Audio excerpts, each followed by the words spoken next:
بسم اللہ الرحمن الرحیم اللہم صلی علی محمد وعلی آل محمد۔ شروع اس رب ذوالجلال کے نام سے جو تمام جہانوں کا مالک ہے۔ تمام دیکھنے اور سننے والوں کو JUS رائٹس کی طرف سے محبتوں برا سلام۔ محترم ناظرین، کہتے ہیں کہ مکہ کے مشرکین نے 2 یہودی عالموں کے پاس اپنے آدمی بھیجے۔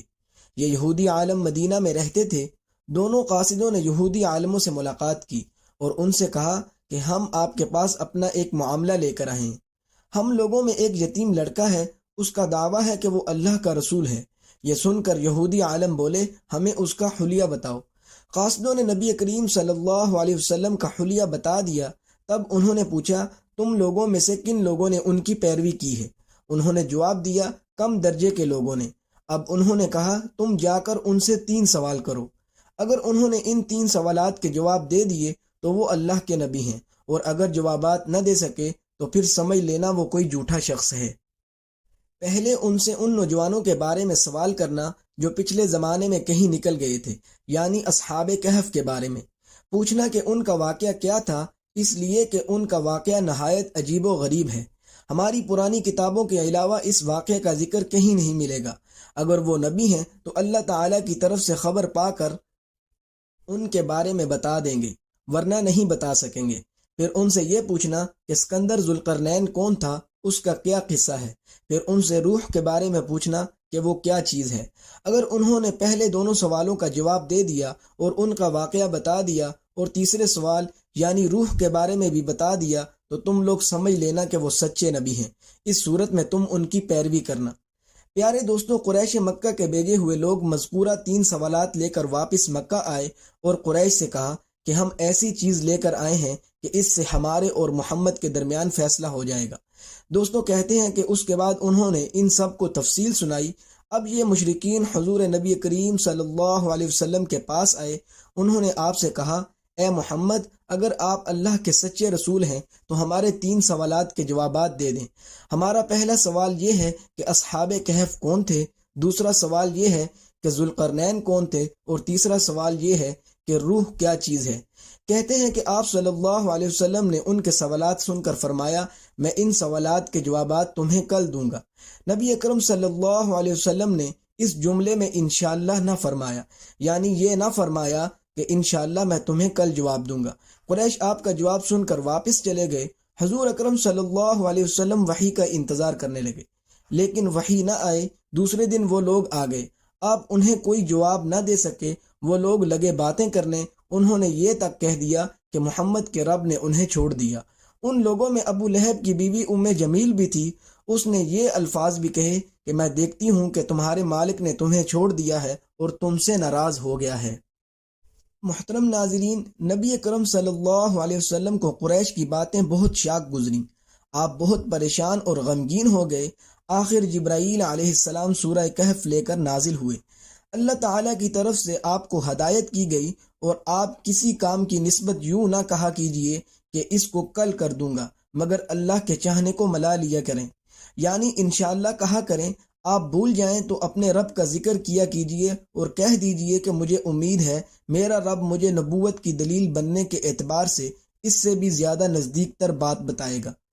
میرے دوستو، مطلب یہ تھا کہ جب آپ یہ کہیں کہ آئندہ فلاں وقت پر میں یہ کام کر دوں گا تو اس کے وقت انشاءاللہ ضرور کہا کریں۔ اگر آپ اس وقت اپنی بات کے ساتھ انشاءاللہ ملانا بھول جائیں اور بعد میں یاد آ جائے تو اس وقت انشاءاللہ کہہ دیا کریں، اس لیے کہ بھول جانے کے بعد یاد آنے پر وہ انشاءاللہ کہہ دینا بھی ایسا ہی ہے جیسا گفتگو کے ساتھ کہہ دینا ہوتا ہے۔ اس موقع پر وحی میں دیر اسی بنا پر ہوئی تھی کہ آپ نے انشاءاللہ نہیں کہا تھا۔ جب جبرائیل علیہ السلام سورہ کہف لے کر آئے تو آپ نے ان سے پوچھا تھا، جبرائیل، تم اتنی مدت میں میرے پاس آنے سے کیوں رکے رہے؟ اس سے تشویش پیدا ہونے لگی تھی۔ جواب میں حضرت جبرائیل علیہ السلام نے عرض کیا، ہم آپ کے رب کے حکم کے بغیر نہ ایک زمانے سے دوسرے زمانے میں داخل ہو سکتے ہیں، نہ ایک جگہ سے دوسری جگہ جا سکتے ہیں۔ ہم تو صرف اسی کے حکم پر عمل کرتے ہیں، اور جو کفار کہہ رہے ہیں کہ آپ کے رب نے آپ کو چھوڑ دیا، تو آپ کے رب نے آپ کو ہرگز نہیں چھوڑا، بلکہ سب اس کی حکمت کے مطابق ہوا ہے۔ پھر حضرت جبرائیل علیہ السلام نے آپ کو یہ اصحاب کہف کے بارے میں بتایا، ذوالقرنین کے بارے میں بتایا اور پھر روح کے بارے میں وضاحت فرمائی۔ محترم عزیز دوستو، یہاں آپ کو اصحاب کہف کی تفصیل بتاتے ہیں جو تفسیر ابن کثیر میں بیان ہوئی ہے۔ وہ چند نوجوان تھے، دین حق کی طرف مائل ہو گئے تھے اور راہ ہدایت پر آ گئے تھے۔ یہ نوجوان پرہیزگار تھے، اپنے رب کو معبود مانتے تھے، یعنی توحید کے قائل تھے، ایمان میں روز بروز بڑھ رہے تھے، اور یہ لوگ حضرت عیسیٰ علیہ السلام کے دین پر تھے۔ لیکن بعض روایات سے یہ بھی معلوم ہوتا ہے کہ یہ واقعہ حضرت عیسیٰ علیہ السلام سے پہلے کا ہے، اس لیے کہ یہ سوال یہودیوں نے پوچھے تھے۔ اس کا مطلب یہ ہے کہ یہودیوں کی کتابوں میں یہ واقعہ موجود تھا۔ اس سے یہی ثابت ہوتا ہے کہ یہ واقعہ حضرت عیسیٰ علیہ السلام سے پہلے کا ہے۔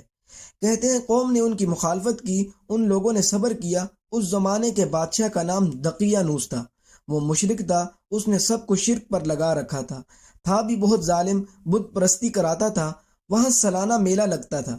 یہ نوجوان اپنے ماں باپ کے ساتھ اسی میلے میں گئے، وہاں انہوں نے بت پرستی دیکھی اور وہاں سے بیزار ہو کر نکل آئے اور سب ایک درخت کے نیچے جمع ہو گئے۔ اس سے پہلے یہ لوگ الگ الگ تھے، ایک دوسرے کو جانتے نہیں تھے۔ آپس میں بات چیت شروع ہوئی تو معلوم ہوا یہ سب بت پرستی سے بیزار ہو کر میلے سے چلے آئے ہیں۔ ابھی آپس میں گل مل گئے، انہوں نے اللہ کی عبادت کے لیے ایک جگہ مقرر کر لی۔ رفتہ رفتہ مشرک قوم کو ان کے بارے میں پتہ چل گیا، وہ انہیں پکڑ کر بادشاہ کے پاس لے گئے۔ بادشاہ نے ان سے سوالات کیے تو انہوں نے نہایت دلیری سے شرک سے بری ہونے کا اعلان کیا۔ بادشاہ اور درباریوں کو بھی توحید کی دعوت دی۔ انہوں نے صاف کہہ دیا کہ ہمارا رب وہی ہے جو آسمان اور زمین کا خالق ہے، اور یہ ناممکن ہے کہ ہم اس کے سوا کسی اور کی عبادت کریں۔ ان کی صاف گوئی پر بادشاہ بگڑا، اس نے انہیں ڈرایا دمکایا اور کہا کہ اگر یہ باز نہ آئے تو میں تمہیں سخت سزا دوں گا۔ بادشاہ کا حکم سن کر ان میں کوئی کمزوری پیدا نہ ہوئی، ان کے دل اور مضبوط ہو گئے، لیکن ساتھ ہی انہوں نے محسوس کر لیا کہ یہاں رہ کر وہ اپنی دینداری پر قائم نہیں رہ سکیں گے، اس لیے انہوں نے سب کو چھوڑ کر وہاں سے نکلنے کا ارادہ کر لیا۔ جب یہ لوگ اپنے دین کو بچانے کے لیے قربانی دینے پر تیار ہو گئے تو ان پر اللہ تعالیٰ کی رحمت نازل ہوئی۔ ان سے فرما دیا گیا، جاؤ تم کسی غار میں پناہ حاصل کرو، تم پر تمہارے رب کی رحمت ہوگی اور تمہارے کام میں آسانی اور راحت مہیا فرما دے گا۔ بس یہ لوگ موقع پا کر وہاں سے بھاگ نکلے اور ایک پہاڑ میں غار میں چھپ گئے۔ قوم نے انہیں ہر طرف تلاش کیا لیکن وہ نہ ملے۔ اللہ تعالیٰ نے انہیں ان کے دیکھنے سے عاجز کر دیا۔ محترم ناظرین، یاد رہے کہ بالکل اسی قسم کا واقعہ حضور نبی کریم صلی اللہ علیہ وسلم کے ساتھ پیش آیا تھا، جب آپ نے حضرت ابو بکر صدیق رضی اللہ تعالی عنہ کے ساتھ غار سور میں پناہ لی تھی، لیکن مشرکین غار کے منہ تک آنے کے باوجود آپ کو نہیں دیکھ سکے تھے۔ اصحاب کہف کے واقعے میں بہت سی چند روایات میں تفصیل اس طرح سے ہے کہ بادشاہ کے آدمی ان کے تعاقب میں گئے اور غار تک پہنچ گئے تھے، لیکن غار میں وہ لوگ ان کو نظر نہیں آئے تھے۔ قرآن کریم کا اعلان ہے کہ اس غار میں صبح اور شام دھوپ آتی جاتی ہے۔ یہ غار کس شہر کے کس پہاڑ میں ہے یہ یقینی طور پر کسی کو معلوم نہیں۔ پھر اللہ تعالیٰ نے ان پر نیند طاری کر دی اور انہیں کروٹیں بلواتے رہے۔ ان کا کتا بھی غار میں ان کے ساتھ تھا۔ محترم ناظرین، اللہ تعالیٰ نے جس طرح اپنی قدرت کاملہ سے انہیں سلا دیا تھا اسی طرح انہیں جگا دیا۔ وہ 309 سال تک سوتے رہے تھے۔ اب 309 سال بعد جب جاگے تو بالکل ایسے تھے جیسے ابھی کل ہی سوئے تھے۔ ان کے بدن، کھال، بال، غرض ہر چیز بالکل صحیح سلامت تھی، یعنی جیسے سوتے وقت تھے بالکل ویسے ہی تھے۔ کسی قسم کی کوئی تبدیلی واقعہ نہیں ہوئی تھی۔ وہ آپس میں کہنے لگے کہ کیوں بھائی ہم کتنی دیر تک سوتے رہے؟ ایک نے جواب دیا، 1 دن یا اس سے بھی کم۔ یہ بات اس نے اس لیے کہی تھی کہ وہ صبح کے وقت سوئے تھے اور جب جاگے تو شام کا وقت تھا، اس لیے انہوں نے یہی خیال کیا کہ وہ 1 دن یا اس سے کم سوئے ہیں۔ پھر ایک نے یہ کہہ کر بات ختم کر دی کہ اس کا درست علم تو اللہ کو ہے۔ اب انہیں شدید بھوک پیاس کا احساس ہوا۔ انہوں نے سوچا بازار سے کھانا منگوانا چاہیے۔ پیسے ان کے پاس تھے، ان میں سے کچھ وہ اللہ کے راستے میں خرچ کر چکے تھے، کچھ ان کے پاس باقی تھے۔ انہوں نے کہا کہ ہم میں سے کوئی پیسے لے کر بازار چلا جائے اور کھانے کی کوئی پاکیزہ اور عمدہ چیز لے آئے، اور جاتے ہوئے اور آتے ہوئے اس بات کا خیال رکھے کہیں لوگوں کی نظر اس پر نہ پڑ جائے۔ سودا خریدتے وقت بھی ہوشیاری سے کام لے، کسی کی نظروں میں نہ آئے۔ اگر انہیں ہمارے بارے میں معلوم ہو گیا تو ہماری خیر نہیں۔ دقیانوس کے آدمی ابھی تک ہمیں تلاش کرتے پھر رہے ہوں گے۔ چنانچہ ان میں سے ایک غار سے باہر نکلا، اسے سارا نقشہ ہی بدلا نظر آیا۔ اب اسے کیا معلوم تھا کہ وہ 309 سال تک سوتے رہے ہیں۔ اس نے دیکھا کہ کوئی چیز پہلے حال پر نہیں تھی۔ شہر میں کوئی بھی اسے جانا پہچانا نظر نہ آیا۔